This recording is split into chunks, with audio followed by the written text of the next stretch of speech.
નમસ્કાર, CB24 news સાથે હું રેશમા આપનું સ્વાગત કરું છું. રાજકોટ જિલ્લાના ગોંડલ તાલુકાના રાજકરણમાં ફરી એકવાર તંગદિલીનો માહોલ જોવા મળી રહ્યો છે. અનિરુદ્ધસિંહ જાડેજાના રીબડા પેટ્રોલિયમ ઉપર બે અજાણ્યા બુકાનીધારી શખ્સોએ ફાયરિંગ કરતા સનસનાટી મચી ગઈ છે.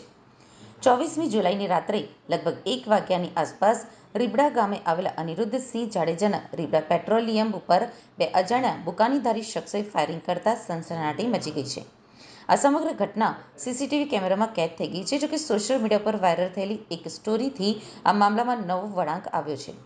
ઉલ્લેખનીય છે કે પેટ્રોલ પંપના કર્મચારીએ જયરાજસિંહ જાડેજા ઉપર શંકા વ્યક્ત કરી છે. આ ઘટનાથી ફરી એકવાર ગોંડલ પંથકમાં જૂની અદાવતનો મુદ્દો ચર્ચામાં આવ્યો છે. ઘટના સમયે પેટ્રોલ પંપના કર્મચારી જાવેદ ખોખર ઓફિસમાં હાજર હતા. તેમના જણાવ્યા અનુસાર તેઓ ઓફિસમાં બેઠા હતા ત્યારે અચાનક જ ફાયરિંગનો અવાજ આવ્યો. ગોળી ઓફિસના કાચને તોડીને અંદર રહેલા મંદિરના લાકડાના ભાગે વાગી હતી. જાવેદભાઈ ગભરાઈને બહાર દોડી આવ્યા તો તેમણે બાઇક ઉપર આવેલા બે શખ્સોને જોયા, જેમના ચહેરા ઉપર રૂમાલ બાંધેલા હતા. તેમાંથી એક શખ્સે જાવેદભાઈ સામે બંદૂક તાકી, જેથી તેઓ ગભરાઈને જીવ બચાવીને ઓફિસની અંદર ભાગી ગયા. ફાયરિંગનો અવાજ સાંભળીને પંપના મેનેજર જગદીશસિંહ ગોહિલ પણ બહાર આવ્યા હતા, પરંતુ ત્યાં સુધીમાં હુમલાખોરો પોતાની બાઇક લઈને ફરાર થઈ ગયા હતા.